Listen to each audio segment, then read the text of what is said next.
e Pensiero, Milão, dezembro de 1937. A voz corrente é unânime e não podia deixar de sê-lo. As obras de Ubaldi são estupendas.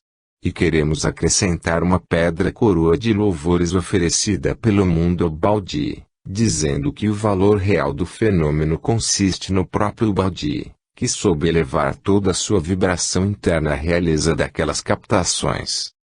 O fenômeno Ubaldi é, pelo que nos consta, uma das maiores conquistas, no fato de percepção hiperfísica, porque Ubaldi, mesmo não conhecendo a ciência do além, conseguiu todavia libertar-se das encruzilhadas da passividade mediúnica e manter-se bastante desperto no oceano das Noures.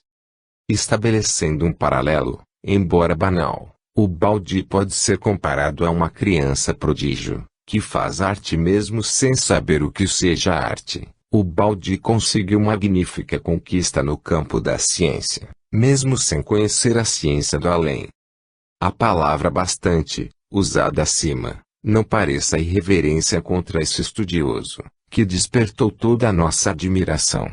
Com a palavra bastante queremos, em nosso ponto de vista, sublinhar as seguintes observações. No oceano das Noures, Ubaldi se abandona, ao passo que nós ousamos afirmar que, no oceano das Noures, é indispensável saber escolher o próprio roteiro.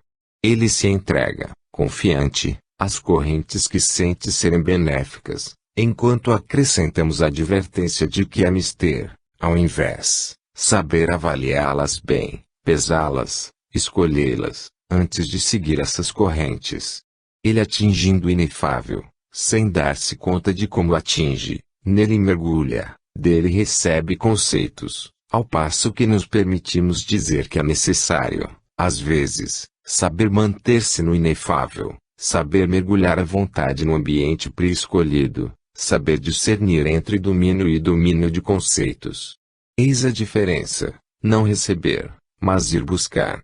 É isso, é necessário justamente saber ir ao inefável, com o propósito definido de colher aí ora esta flor, ora aquela, e de colher voluntariamente os arcanos que ele encerra para as idades vindouras. Dissemos é preciso, não só porque Ubaldi, no oceano das Noures, é um indefeso, mas também para ajudar o encaminhamento das faculdades de percepção do hiperfísico para o conhecimento da natureza, dos objetivos, do poder do próprio hiperfísico, e colocar muitos estudiosos em grau de não só perceber as Noures, mas também saber defender-se do acaso, ou valer-se delas, ou subjugá-las se não forem dignas. Estamos verdadeiramente satisfeitos, de que nossos conhecimentos a respeito do aparelho divino possam oferecer aos estudiosos, quer explicação do magnífico fenômeno Ubaldi, quer os conhecimentos necessários para superar a mediunidade passiva e chegar à conquista do hiperfísico em plena consciência.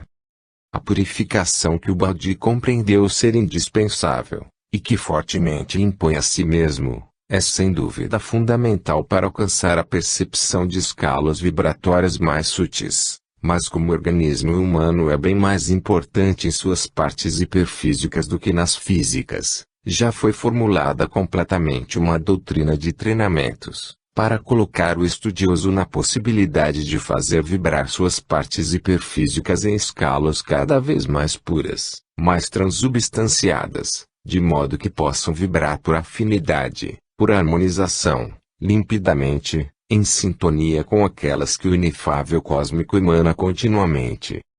A ciência da percepção do hiperfísico já está formulada, já lançou suas bases, e sobre elas ergueu uma primeira e esquemática formulação de leis.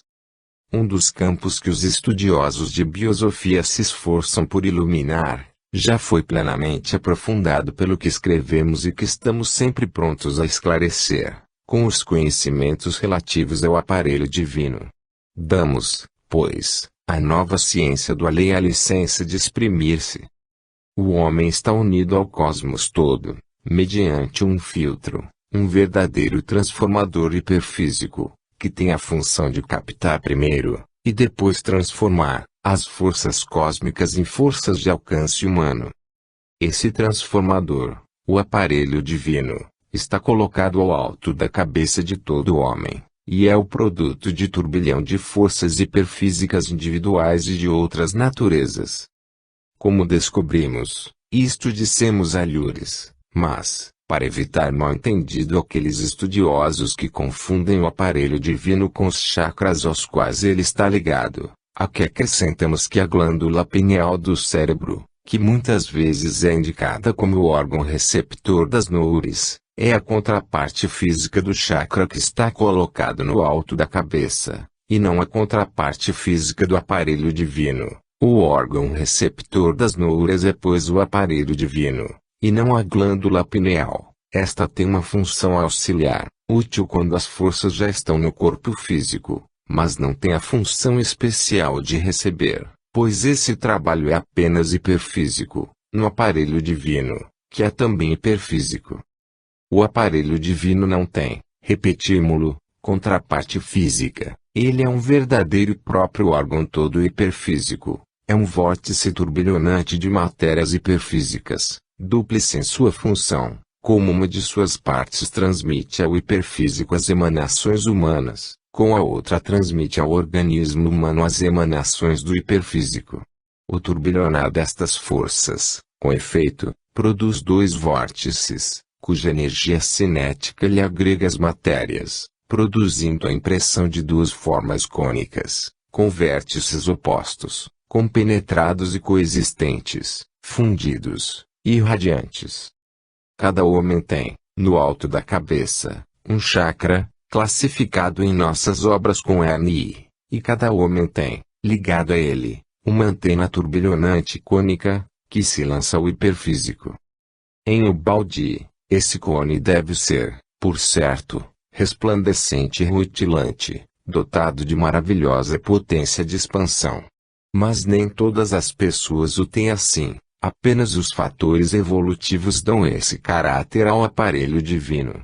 Quanto mais adiantada é a evolução humana, tanto mais permite ao cone aberto para o alto, o do aparelho divino, que funciona em todas as sucessivas dimensões, ainda ignoradas pela massa. As forças que partem do chakra, colocado ao alto da cabeça de Ubaldi, lançadas, sem que ele o saiba, ao incógnito hiperfísico, produzem o cone aberto em direção ao alto, do seu divino aparelho, o seu cone pessoal. Sem dúvida, esse cone lança, para o desconhecimento, belíssimas e elevadas vibrações, de natureza nobre e de exímia finura. Mesmo não conhecendo os meios científicos para produzir conscientemente o fenômeno, Ubaldi sabe colocar esta parte de seu aparelho divino, ainda desconhecido a ele, em sintonia com escalas vibratórias que não têm atributos pessoais, porque não provém de instrumentos pessoais. Estas escalas vibratórias lhe chegam de um vórtice de forças hiperfísicas, quase sempre de natureza cósmica ou de natureza superhumana, mesmo que ele não as perceba como provenientes de seres super-humanos.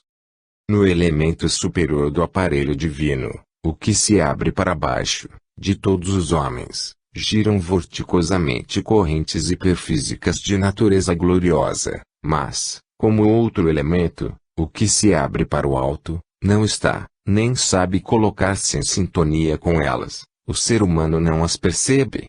Em Ubaldi, ao invés, com a luz da ciência do além, vemos um ser humano cujo elemento inferior do aparelho divino, o que se abre para o alto, está dotado da possibilidade de colocar-se em sintonia com as vibrações do elemento superior, que continuamente irradia emanações cósmicas.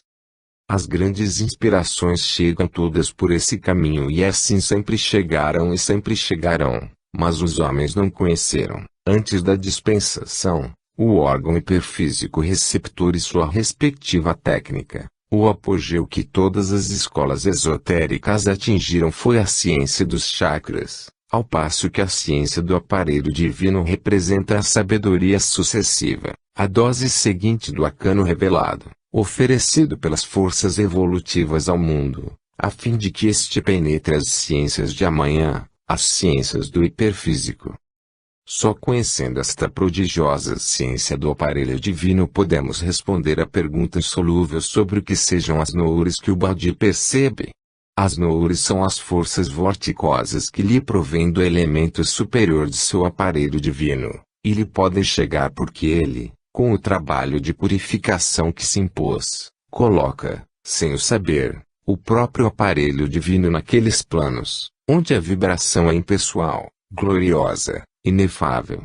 E aqui podemos dizer mais: a percepção de uma corrente hiperfísica pode ocorrer, quer seguindo-lhe a corrente, penetrando em seu centro, quer separando uma seção. Ambos os modos são possíveis com o uso consciente do aparelho divino, e no entanto, entre os dois, é preferível o primeiro, porque permite alcançar a fonte mergulhados na própria corrente. Isto dá ao experimentador uma colheita mais completa de conhecimentos, e asseveramos que, quando o Badi se acha naquela zona de conceitos, da qual descreve a poderosa vastidão, ele aí chegou, mesmo não conhecendo sua técnica, por meio da primeira destas possibilidades, quando ao contrário, seu coração mergulha, perdendo-se a si mesmo, nas sublimes bondades do reino ilimitado de Deus, ele, mesmo não conhecendo sua técnica, valeu-se da segunda de suas possibilidades. Exorbita do âmbito de um artigo dizer como seja possível atingir a conquista e o conhecimento das correntes hiperfísicas, e aliás isto seria apenas repetir o que dizem nossas obras. O importante é apenas apontar hoje aos estudiosos o caso de Badi, como caso tipo para ser tomado como modelo de uma libertação natural do jugo da mediunidade, por maturidade evolutiva conquistada, e prender a atenção dos estudiosos de biosofia, na ciência do aparelho divino, mediante a qual, além da libertação consciente da mediunidade, podem ser feitas tantas conquistas maravilhosas no campo do hiperfísico. Em Matedeschi e Mário Brandi. A Grande Síntese, prefácio à primeira edição italiana. A Grande Síntese, primeira edição, editor Ulrico Epli, Milão, 1937. A Grande Síntese é hoje oferecida ao público italiano reunida em volume, depois de haver aparecido em fascículos em Alida ao Pensiero, revista de biosofia, de Milão, e de ter suscitado vivo interesse, não só na Itália, mas de modo notável também no estrangeiro. Tanto assim que, desde o início, as revistas Constância de Buenos Aires e o Reformador do Rio de Janeiro empreenderam sua tradução e publicação, enquanto o Correio da Manhã, o mais importante diário do Brasil, divulgou grande parte numa seção especial. Agora estão para aparecer em volume, também, a edição espanhola em Buenos Aires e a portuguesa no Rio de Janeiro, enquanto se está fazendo a tradução para outras línguas. Portanto, querer apresentar esta obra seria fora de propósito, uma vez que sua primeira edição é lançada, caso bem raro, depois de ela haver já percorrido muitas estradas pelo mundo, e de seu eco já se ter feito ouvir em todos os principais centros europeus e sul-americanos, ultrapassando, por sua própria força, fronteiras e oceanos. Além disso, a vastidão e profundidade dos conceitos abarcados em A Grande Síntese se tornam impossível de abordá-los em uma breve introdução, que só tem por objetivo a sintetização do conteúdo daquela obra. Este livro quase não é filho de nosso tempo, não só por sua ousada e avançada concepção, como também porque não se dobra ao apressado e míope hábito odiano, que julga as obras pelo estilo e pela forma, em vista da incapacidade de penetrar sua essência. Não é apenas uma síntese doutrinária de ciência humana, nem um simples sistema filosófico. Sua substância supera todas essas aparências, das quais emergem todo o seu eterno esplendor, de suprema realidade vital. Não é possível, pois, analisar esta obra com os métodos habituais da crítica douta, nem trazê-la para as tradicionais categorias do saber, já que ela transcende e completa os conhecimentos atuais. É uma vibração do pensamento, irradiado pelos superiores planos conceptuais, embora necessariamente constrangida nos limitados esquemas das palavras, é força viva, que opera no profundo da alma humana. É doutrina em seus elementos, é fé em seu conjunto. Por isso, a grande síntese tem uma força própria que a fez e a fará caminhar por si mesma no mundo, espontaneamente. Força que transparece através de um estilo e de uma entonação desusados, que talvez poderão desconcertar o leitor novo. Que ele não pare, todavia. Penetre seu texto como construção conceptual racional e objetiva do todo. Depois, se quiser, poderá indagar a respeito do fenômeno e de sua gênese. Porque esta grande síntese, independente da substância que a anima e dos objetivos visados, é também o fenômeno síntese. Mas isto é uma questão à parte, colateral e de natureza muito diferente, independente, é bom repetir, do tratado considerado como objetivo e racional. O fenômeno implica, ao invés, a transferência a pontos de vista supernormais, obriga a enfrentar problemas psicológicos que nossa ciência, confessemo-lo, não sabe resolver. Por isso, o próprio Baldry fez disso objeto de um especial e separado exame, no volume As Noures, Edições Oepli, 1937, ao qual enviamos o leitor que deseja, após tê-la lido, conhecer a técnica genética e formativa o que se deve à grande síntese. Baste ainda observar aqui, que este livro se coloca na linha das grandes correntes mundiais, que operam em nosso tempo para a salvação dos valores espirituais da humanidade. E que ele assume o peso e a responsabilidade dessa luta, fato que é também um vaticínio, no momento em que o mundo oscila desorientado, entre o fim de uma civilização já decrépita e o nascimento de outra nova e maior.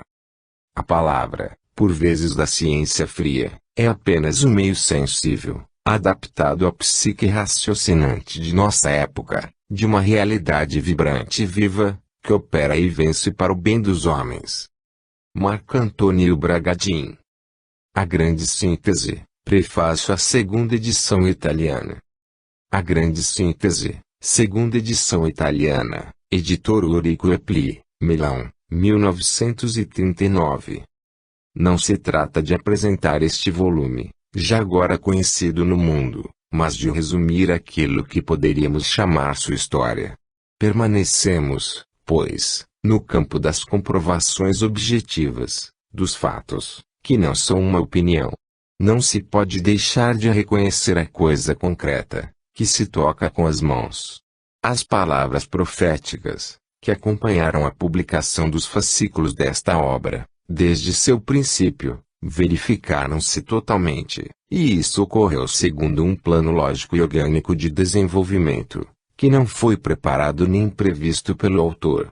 Por isso, tal como ele mesmo expressamente declarou, veja Sese Mística, capítulo 13, segunda parte, jamais atribuiu a si, apesar das acusações de orgulho que lhe foram feitas, nada do que de bom possa ter conseguido fazer. Hoje, no princípio de 1939, achamos-nos diante de uma obra completa de cerca de 1000 páginas, que precisamos ler integralmente para serem compreendidas, um ciclo de 4 momentos, uma tetralogia, ou seja, 1. As mensagens espirituais, conciso e vibrante apelo ao mundo, um clangor de trombeta, uma chamada à sabedoria. 2. A grande síntese, ou seja, a doutrina, o pensamento científico, objetivo e ao mesmo tempo filosófico, ético, para explicar a fenomenologia universal e para guiar a conduta individual e social. Este volume é o ponto mais alto da tetralogia.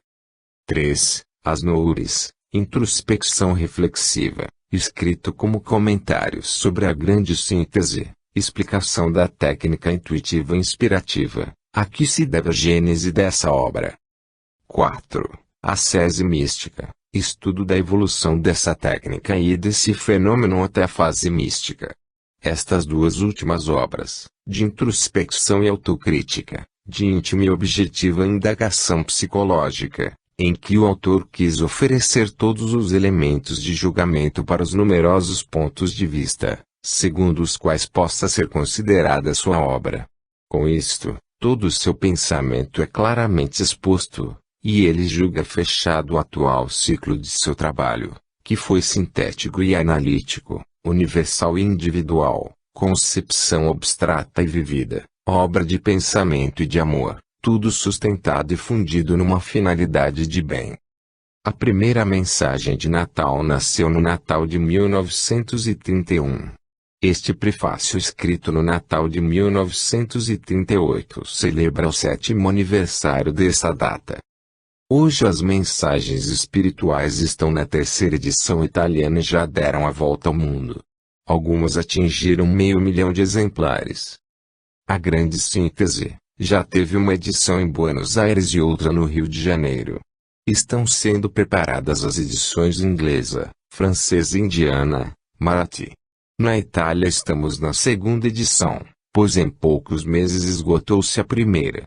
As noures já estão sendo publicadas em fascículos em Buenos Aires, e está sendo preparado o mesmo ciclo de divulgação com a recentíssima Sese Mística. Estes são os fatos. Raramente, no mundo, diz o primeiro prefácio das mensagens, em 1935, obtém tão rápido e espontâneo êxito, até outras coisas fortemente queridas e habilmente preparadas.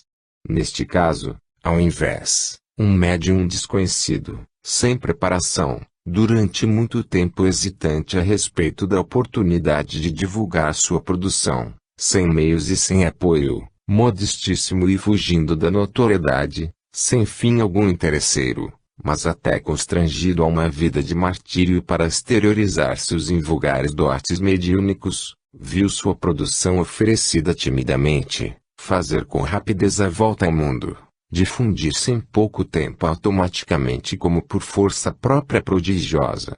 Neste fato, muitos poderão descobrir uma prova. Pode forçar-nos à meditação, também, o fato de que estes 7 anos foram os mais dolorosos da vida do autor, que foi esmagado por sofrimentos, por trabalho, por tempestades, por renúncias, por preocupações bem graves. Isto indica que o espírito muitas vezes sabe manifestar-se apesar disso, e até nas condições mais adversas. Prova isto, que verdadeiramente a fé remove montanhas, ou seja, sozinha pode realizar muitas coisas, independentemente dos meios humanos, nos quais todos colocam sua confiança absoluta.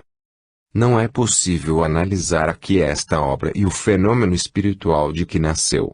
De A Grande Síntese ocupou-se amplamente a imprensa italiana e estrangeira, mesmo nos países em cuja língua não foi traduzida ainda. Do fenômeno, o próprio autor fez a mais cabal análise, e o podia fazer melhor do que ninguém porque o vivera. Para esta análise remetemos o leitor aos 2 volumes, As Nouras e a Sese Mística. Esse fenômeno, que temos de renunciar a definir aqui, é muito complexo e tão pluridimensional que não se pode facilmente enquadrar e enfeixar, como alguns o quiseram, em dada terminologia em dada escola. Caminhou sozinho, individuado como todas as formas de vida, acima das artificiais distinções humanas. O próprio autor usou as palavras que achou no plano linguístico atual. Infelizmente não existe um material de expressões virgens, que não tenham sido usadas e abusadas no passado. Mas esperamos que o leitor inteligente se detenha só no pensamento substancial, sem preocupar-se com a forma relativa que o reveste. Diga-se o mesmo para alguns termos filosóficos usados em A Grande Síntese, que já induziram alguns, que mais se tem à letra do que ao conceito, a observações que o tempo demonstrará terem valor relativo. Entretanto, para fazer-se mais bem compreendido pelos filósofos e teólogos, que estão mais presos à forma, no seu desejo raramente expresso nas Nouras e ainda mais na Sese Mística, de permanecer fiel à verdade da Igreja Católica, o autor gostaria de retocar alguns termos e expressões que, nas psicologias que têm outra orientação, podem gerar confusão. Gostaria, mesmo não modificando em nada o conceito, esclarecer mais extensamente algum ponto, expresso demais sinteticamente. Mas o autor está sobrecarregado de demasiado trabalho, mesmo para executar esse, que ele julga um dever, ou seja, ganhar o pão de cada dia. Não dispõe de tempo, de paz e de energia de que alguns críticos parecem poderem usufruir largamente. Na urgente pressão do tempo, ele não pode hoje tornar a mergulhar na profundidade dos complexos problemas tratados nestes volumes. Para isso, seria mister que Deus lhe concedesse menos pesadas condições de vida e lhe tornasse dar as forças gastas com o trabalho excessivo. A crítica de Fermi, em Gerarchia, em abril de 1938, assim conclui: no caso Badi, resta explicar um fato singular. Um homem que, após ter feito o curso de Direito com má vontade, após ter viajado para ver o mundo e aprender línguas, dedica-se a ensinar inglês num pequeno ginásio da província, e não se ocupa nem de estudos nem de leituras científicas. Pois bem, esse homem, de improviso, toma a pena e escreve mensagens impressionantes, que ele afirma lhe terem sido sugeridas por seres superiores. Passados 2 anos, e sempre acusando a mesma proveniência, escreve um volume de 400 páginas, que foi por mim criticado, perfeitamente organizado e coerente, que, pode dizer-se, enfrenta todos os problemas mais delicados que dizem respeito à ciência e à vida, que se mostra informado, mas por caminhos extraordinários, dos últimos resultados, acha conexões inéditas e antecipa descobertas teóricas. Tudo isso, numa forma literária irrepreensível, lúcida e elegante, com um tom elevadíssimo, uma espiritualidade ardorosa e pura, uma humanidade palpitante. É claro que ele, com esta e outras publicações que se encontram no prelo, esclarecerá melhor seu pensamento religioso e dissipará dúvidas, ao exercer seu nobre apostolado, chamando seus contemporâneos a um gênero de vida mais racional e digno. Abstenho-me de entrar neste campo, para não ultrapassar os limites dentro dos quais se mantém Gerarchia. Do outro lado, não hesito em convidar os homens de pensamento e boa vontade, sobre os quais pesa a responsabilidade do bem público, a tomarem em muito séria consideração, ao menos teoricamente, as mensagens que há 8 anos Pietro Baldi não se cansa de lançar ao velho e ao novo mundo, com um resultado imprevisto na América do Sul. Enquanto vai exercendo essa missão, não espera nem deseja nenhuma vantagem. Ao contrário, está pronto a sacrificar sua pessoa. Pois ele sabe que não é digno de trabalhar por uma grande causa, que não esteja pronto a suportar por ela, se necessário, até o martírio. O próprio Fermi torna a tocar no mesmo argumento em recentíssima crítica, a propósito do volume Ascese Mística, em Gerarchia, de fevereiro de 1939. Em A Grande Síntese, que aqui foi comentada, confiando justamente no seu grande poder intuitivo, o autor traçou um quadro de filosofia científica e de antropologia ético-social, que deixa muito atrás experiências semelhantes do último século, pela amplitude da contextura e pela particular novidade no método que utilizou na obra e no plano que seguiu. A intuição, como disse, esta não veio ao mundo com ele, pois existe desde tempos imemoriais, entre artistas, sábios e videntes, mas jamais foi empregada com uma técnica tão rigorosa, clara e consciente. E ele a descreveu com a análise precisa, objetiva, indubitavelmente científica, em outro volume, As Noures. Quem é iniciado na filosofia da história e atentamente observa os fatos que se desenrolam sob seus olhos, não duvida de que entramos num período orgânico. Uma lei superior, cujo ritmo foi acelerado pela incipiência de quase todos os intelectuais, está concluindo seu período crítico. Este, útil e até necessário quando surgiu, acabou desencadeando-se loucamente sobre os bens mais preciosos que a humanidade recolhera, e entesoura com 1000 esforços e heroísmos. Pois bem, a concepção biológica, e portanto orgânica, de Pietro Baldi, vem ao encontro da comprovada exigência do tempo em que ocorre.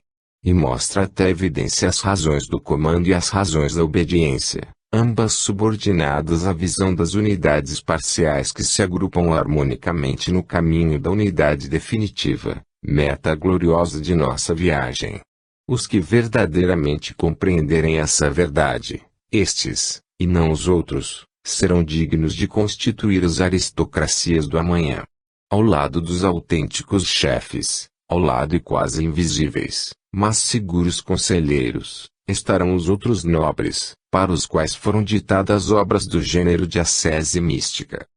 Fizeram críticas, com especial amplitude e autonomia de pensamento, à Revista Internacional de Filosofia do Direito, de Roma, julho a outubro de 1938, à Revista Light, de Londres, a Settimana Cattolica, de Adria, a Ricerca Psíquica, de Milão, Libro e Mucheto, de Milão, de Observer, de Filadélfia, USA, Problemi Mediterranei, de Palermo, a Lida ao Pensiero, de Milão, Religio, de Roma, 49 Resto dei Caleno, de Bolonha, La Chimica, de Roma, L'Ala de Itália, de Roma, Lustro Nego Curiera Codzinego, de Cracóvia, 49 Loto, de Florença, O Reformador, do Rio de Janeiro, Constancia, de Buenos Aires, La Revue Spirit, de Paris. O volume do Ministro Plenipotenciário da Lia, Máximas de Arte e de Ciência Política, cita a grande síntese quase 100 vezes. O volume Espiritismo Moderno, de Trispioli, comenta aquela obra amplamente. E enquanto estamos em curso de impressão, essas mesmas revistas tornam a tratar do assunto, a propósito do último volume Ascese Mística. Não é possível aqui citar a série de mais de 100 jornais e revistas que, nos dois hemisférios, fizeram a crítica ou falaram de a grande síntese, como também de as noures, nem publicar as apreciações feitas em cartas ou a viva voz, por pessoas particulares, sobre estes volumes. O fato é que a grande síntese despertou interesse nos campos mais disparatados. Vejam-se as revistas supracitadas, obtendo de todos os lados um apoio unânime. Algumas raras exceções secundárias, devido às incompreensões mais tarde corrigidas, confirmam a regra. Tantos espíritos já se agruparam em redor deste autor, que o vaticínio da afirmação já se pode considerar cumprido. Poder-se-á discutir algum termo, algum pormenor, poder-se-á levantar acusação de alguma inexatidão, mas já não se pode mais duvidar do conjunto, da profundidade da visão universal, de sua organicidade que corresponde à realidade do fenômeno, da sinceridade das intuições, da força da paixão, da bondade dos fins. Se, para os ânimos fechados na própria moldura psicológica, é falso tudo que estiver fora dela, para os ânimos honestos e abertos a em tudo isso algo que comove a consciência e induz a refletir seriamente, há num quadro organizado e universal, a solução de muitos problemas até agora insolúveis, há uma aderência evidente à realidade dos fenômenos, mesmo que alguma filosofia particular possa por vezes negá-lo. E no confronto entre a voz divina da natureza e a voz humana da filosofia, temos de acreditar que a primeira seja a mais verdadeira. É esta voz divina que o autor não poderá corrigir, porque é uma só, e cada vez que procurasse sondá-la, só poderia ouvi-la idêntica a si mesma, mais clara e mais forte. A todos aqueles que quiserem reduzir exclusivamente a um plano racional este volume, que é sobretudo um ato de fé, e de fé cristã, tendente à exaltação do espírito através do sacrifício, recordamos que sempre foi mais fácil discutir uma doutrina, do que decidir-se a sacrificar-se pelo bem. A discussão não é sofrimento nem exemplo e pode ser vontade de afirmar uma bandeira em que nos colocamos a nós mesmos. Hoje o mundo necessita de doação e amor, não de sabedoria filosófica, necessita do Evangelho de Cristo. Os caminhos são diversos, felizes os que já acharam as estradas dirigidas pela fé.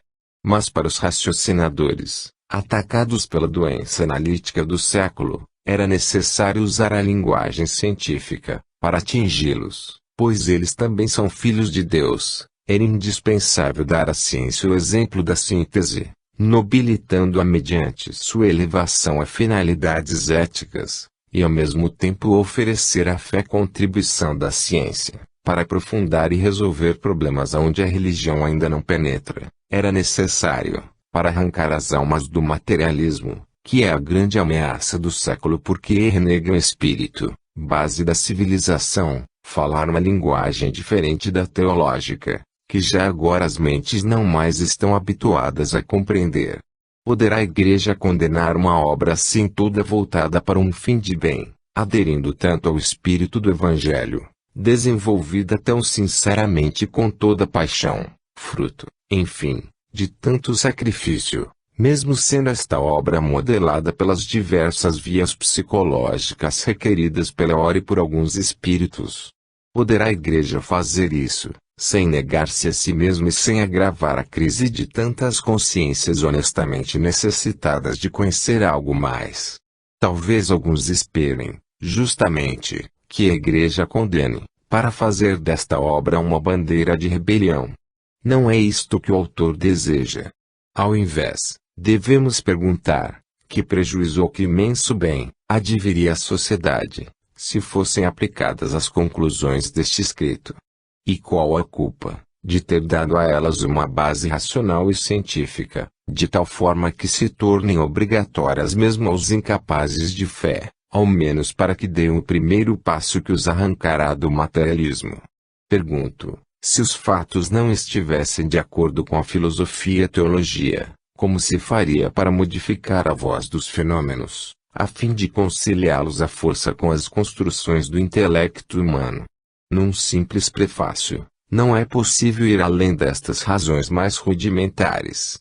Mas que nos sirva de esclarecimento o caminho percorrido pelo autor, que rapidamente superou a estrada da razão, seguida por necessidade e quase a contragosto, e tomou imediatamente, não por merecimento seu, mas guiado por Deus, as estradas profícuas da dor, veja Sese Mística, demonstrando com os fatos que, após haver estudado e compreendido, é preciso pôr-se a caminho, porque certas verdades só são plenamente alcançadas com o sacrifício, e não com o raciocínio. E na verdade, muitas vezes a discussão é orgulho. Cristo não discutiu, mas carregou a cruz e amou. Este é o espírito da presente obra, esta sua substância, que quer ser a substância do Evangelho, que é fé, mais do que sabedoria erudita, paixão, mais do que demonstração racional, ato de amor, mais do que ato de inteligência. É impossível que o leitor dotado de sensibilidade não descubra, por trás do esforço da redução da verdade ao plano racional como requer a psicologia do homem atual, quanto existe desse espírito de amor e de fé nesta obra e que é esta, justamente, a vibração que a anima e a sustenta totalmente. Quem quer que o enfrente com critérios puramente teológicos e escolásticos, demonstrará que não sente o espírito do Evangelho, que está bem longe de tudo isso. Não nos detenhamos na letra, mas subamos ao espírito. A hora é por demais grave, para nos demorarmos em eruditas discussões. A grande síntese evitou qualquer referência a teorias filosóficas humanas e não citou o pensamento de quem quer que seja, para não agredir, para não entrar em discussão, para não demolir ninguém, reservando para si apenas a tarefa de criar, dando exemplo de paz. Quer manifestar apenas a harmonia, que é a lei dos planos mais elevados em que ela se movimenta. Por isso, limita-se a expor, como que narrando, o estado dos fatos, voz sincera, natural, simples, evidente. Repetímo-lo, a descida ao plano racional e demonstrativo foi uma necessidade triste, mas indispensável. A Igreja que é feita de fé, ter-se-á a tal ponto afastado da luz, reduzindo-se à função raciocinante, que não tenha mais o espírito do Evangelho. Se assim fora, seria terrível. Quando não se conhece mais o timbre da voz de Cristo, é mister recomeçar tudo. A autorização solene do Tu és Petrus não é incondicional, mas implica a manutenção constante do espírito, da chama acesa do Evangelho. O autor não condena, nem jamais condenará, mas se tudo isso acontecer, chorará amargamente. E infelizmente, não vai chorar sozinho. Na hora atual, que os videntes sabem ser terrivelmente intensa, ele quis olhar para Cristo com maior intensidade, o que não acontece hoje em dia, entre cristãos e não cristãos. Cansado de todas as lutas no plano humano, transferiu para outro campo sua vida e seu esforço, e mostrou esse outro mundo tão distante daqui. Entretanto, soube resistir à tentação de voltar-lhe as costas, renunciando o repouso de seu sonho no paraíso, e retornou a emergir senador do mundo. Agora, os críticos analisarão. A cega psicologia racional procurará compreender sua visão com os meios do tato. Trabalho lento. O autor, entretanto, pode morrer tranquilamente. Pois isto é derrota só para os que têm objetivos humanos. De seu lado, a ciência julgou ver em a grande síntese certo desprezo, por ela e por seus métodos, e ausência de novas revelações com relação às soluções de problemas técnicos particulares.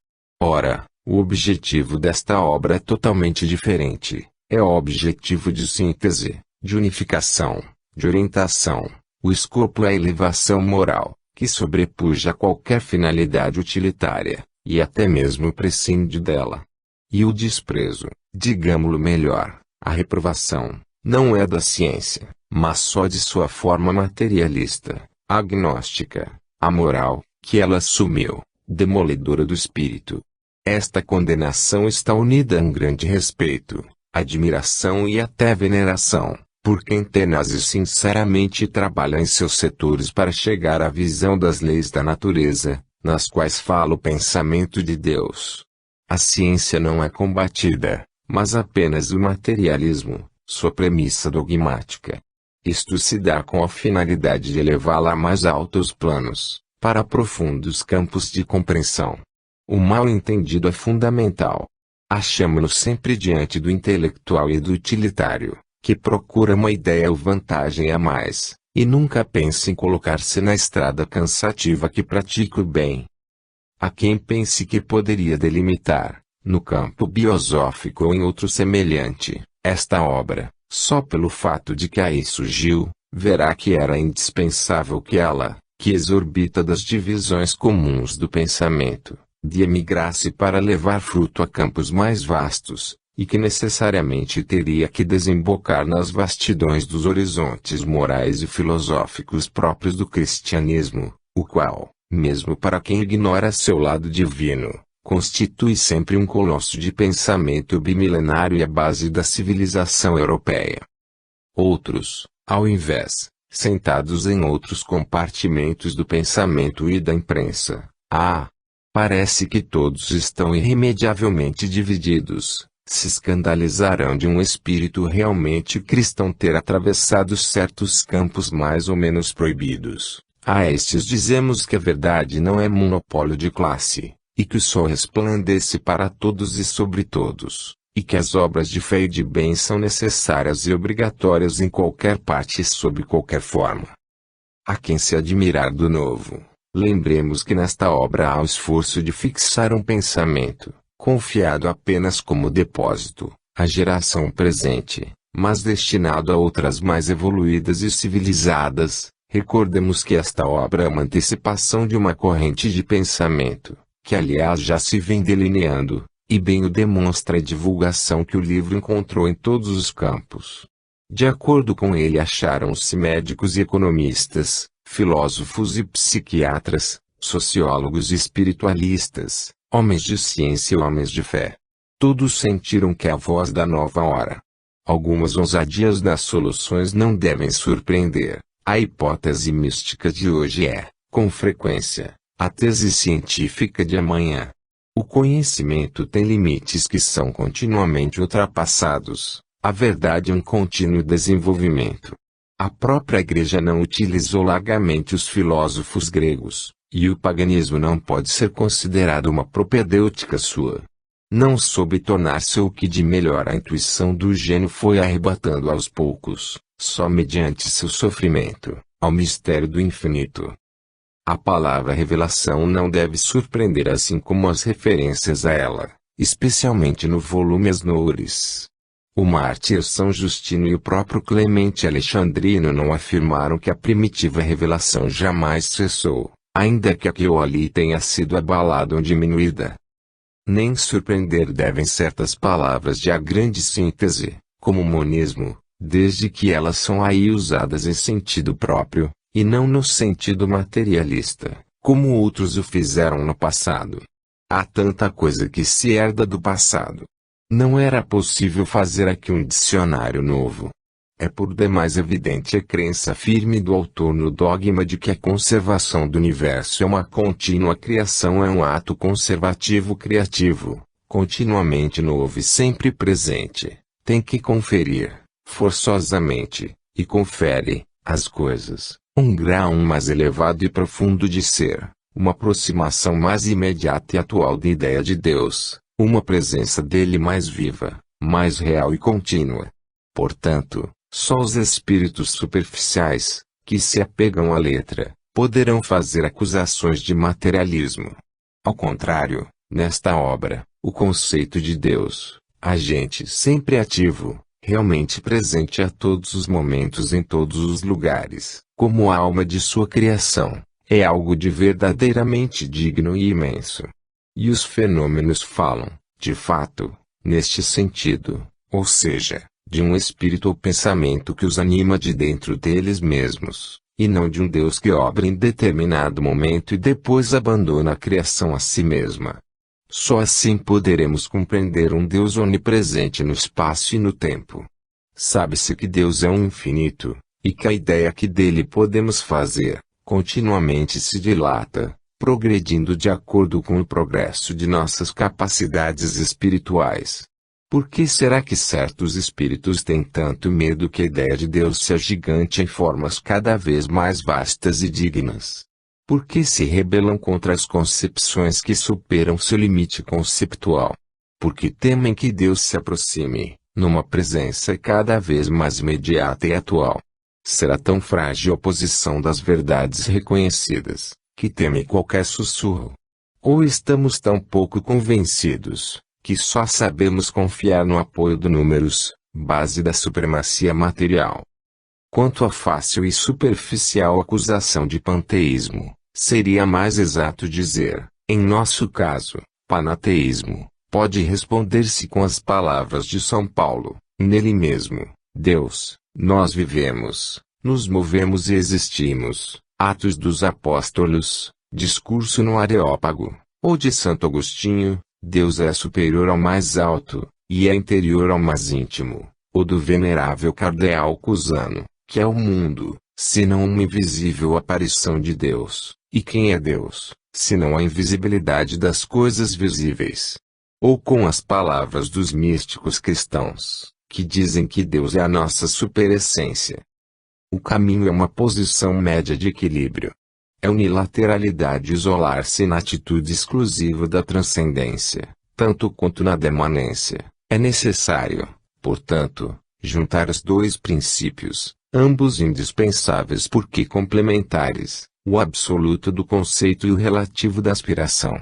Só esta harmonia pode permitir o reequilíbrio dos dois extremos, que são dois perigos, a descrença religiosa e a fé cega. Neste ponto delicado, temos de penetrar em todo o pensamento do autor, que, verdadeiramente inspirado por Deus, procura reerguer a fé, mesmo contra aqueles que a queiram destruir. Se a razão foi dado este tratado, foi apenas por necessidade imposta pela psicologia corrente. Mas o autor esforçou-se em fugir dela e, no próprio tratado, anseia a todo momento atingir outros planos bem diferentes. Como no Evangelho, ele se coloca contra a doutrina que mata a verdade, para torná-la racional. Hoje que está terminada sua última obra, a Ascese Mística, transparece a evidência disso. Escreve Amos Bjashowski, a propósito de Mickiewicz, A verdade deve ser procurada com toda a alma e só é achada a troco de esforços e dores, elevando-se além do mundo das aparências. Toda verdade é filha da dor. Mas, uma vez atingida a verdade, surge de imediato a doutrina que diz não mais ser necessário nenhum trabalho, que tudo está em nossas mãos, que a humanidade só precisa abrir um manual. Ao invés, o elemento fundamental nas ascensões do espírito é o próprio esforço, justamente o que se quer evitar.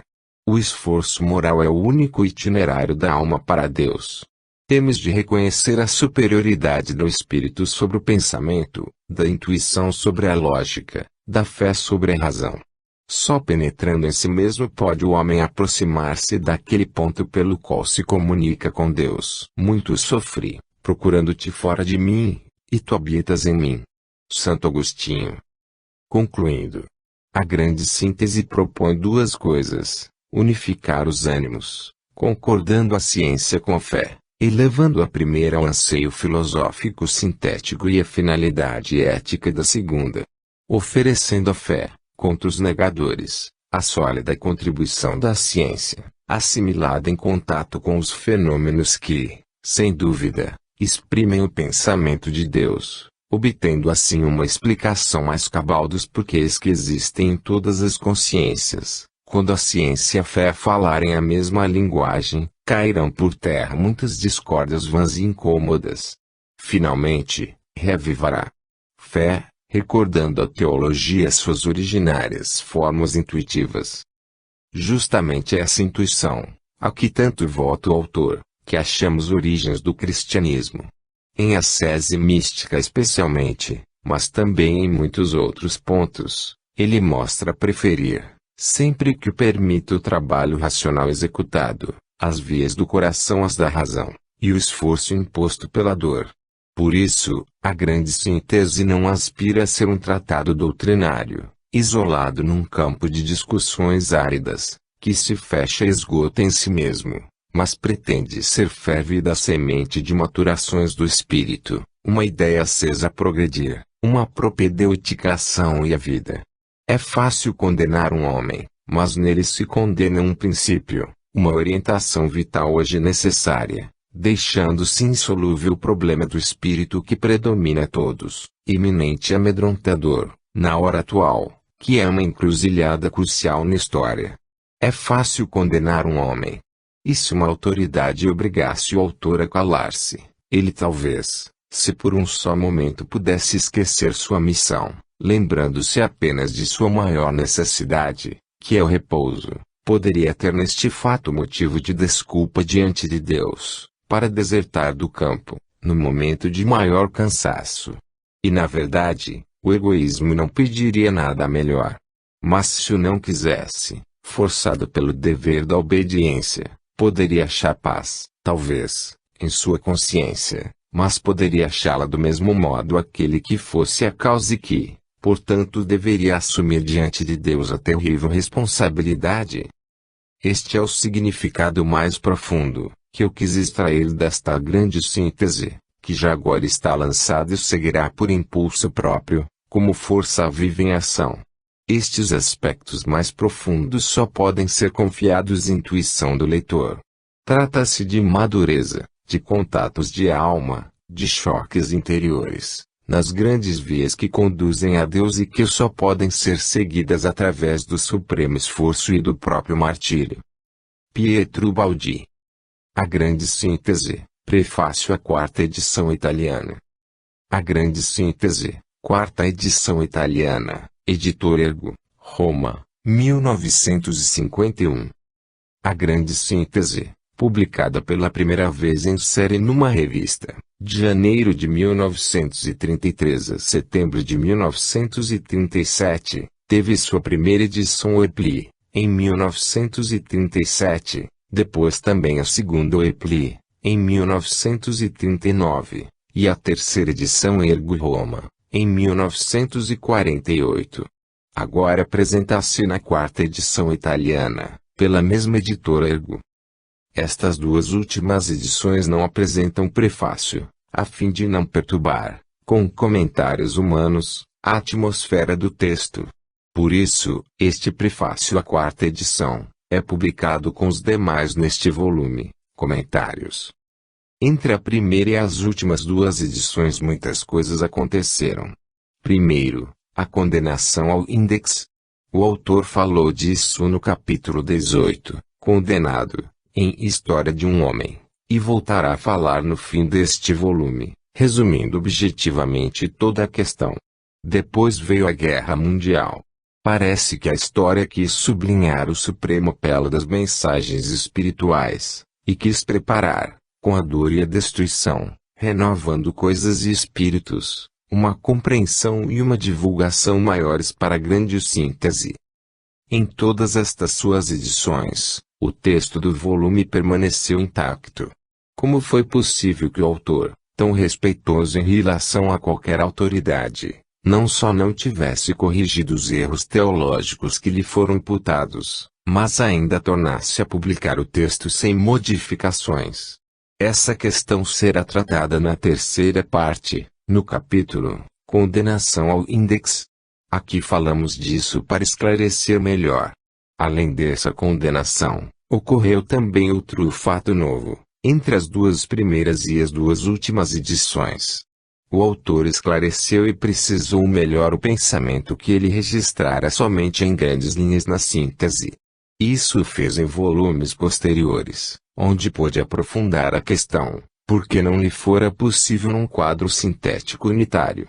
Julga, assim, ter feito tudo o que podia para esclarecer o mal-entendido, e de ter, com isso, realizado tudo quanto lhe permitiam sua consciência e seus deveres diante de Deus. A autoridade que condenou talvez leve em conta esta tentativa, que não sabemos se alcançou seu objetivo, mas que indubitavelmente é um sinal de boa vontade de obedecer sem violar deveres maiores de consciência. Mas houve outros fatos. Os tempos se tornam tão graves e a solução dos grandes problemas do ser revela-se tão urgente. Os ânimos têm tal necessidade de soluções definitivas e de orientação racional diante dos últimos porquês, sob o flagelo da dor que a coça, que não é mais possível repousar tranquilamente no leito das tradicionais concepções da verdade. Elas não bastam mais à mente moderna. Os velhos edifícios do pensamento humano são inadequados diante das vertiginosas maturações novas. E a vida acelera seus tempos com tal pressa de concluir a atual hora apocalíptica, que as acusações de doutrina heterodoxa passam para a segunda linha, diante de tais necessidades.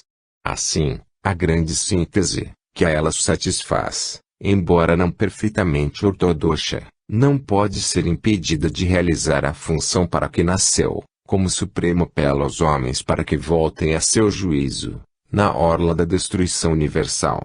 Quando a casa está ardendo, qualquer pessoa que possa, tem o dever de tentar apagar o incêndio, mesmo que não saiba fazer com as regras da arte, e isto é que parece heterodoxia. Como calar, quando pode ser culpa ficar calado?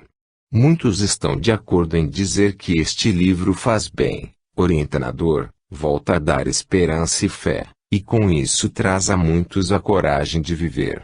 Como recusar-se a isso? Novas imensas destruições parecem inevitáveis para o mundo, porque o homem só pode compreender por experiência própria. Esta, para cada um como para os povos, tem que ser pessoal. É pois inevitável e necessário o cataclismo mundial. Ora, se este livro não o pode evitar, ao menos ajudará a compreendê-lo, de modo que, ao sair dele, o homem, aterrorizado por aquilo que fez, já encontrará escrito um novo modo de viver e as bases da demonstração lógica da utilidade dele, que só então, e não hoje, poderá ser compreendida. O homem só poderá deixar de acreditar nas miragens que agora o iludem, de felicidade egoísta e materialista, se quebrar a cabeça com elas. Urge, portanto, preparar desde hoje, para o mundo, o pão do Evangelho. Não um pão convencional, mas vivo pela evidência da demonstração, alimento adaptado à nova forma mental moderna. A doutrina de Cristo deve penetrar na vida de forma universal, e, Após a destruição de tantos valores materiais, só ela poderá salvar-nos, com a chegada dos valores espirituais. O homem precisa do alimento eterno, da verdade que não muda no tempo e no espaço, que não muda como partido ou nação que vence, que existe, não em função, mas além dos interesses humanos. A hora que hoje não nos permite negar uma contribuição de salvação, para ficar olhando sutilezas, que não escandalizam ninguém, porque poucos as compreendem. A outra imprensa bem diferente, de uma baixeza bem